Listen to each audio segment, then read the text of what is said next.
Hey, we got another mini message today, and we're going to wrap up Genesis chapter 35 today. We're just going to look at verses 28 and 29 with the death of Isaac. It says, Isaac lived for 180 years. It's a rather long life.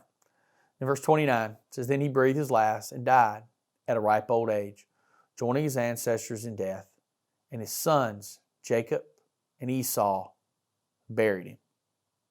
Now, remember, the sons have already mended fences. Jacob got to say goodbye to his father.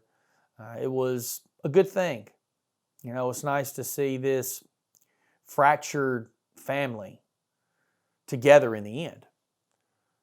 So when I look at it, it's a sad part of Scripture when anyone passes. You know, I view this a little differently than I do, say, you know, when Rachel died in childbirth. This is, you know, a man that had lived an extremely long life, and I imagine he was at peace and he was ready to go. But his sons had mended their fences, and it had to be good for him to know that. His family was intact again. And those sons were brought together again and united in burying their father.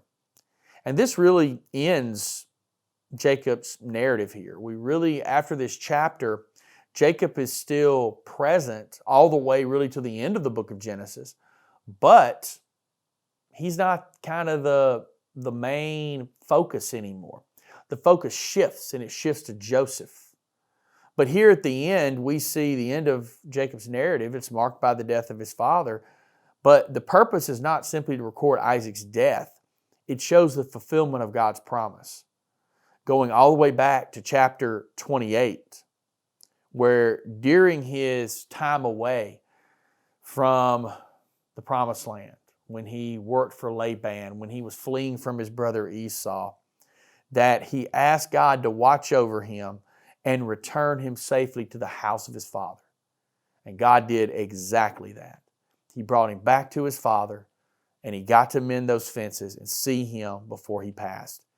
And this little passage here in 28 and 29 is the ultimate fulfillment of those words, as Jacob returned to the house of his father and got to say goodbye.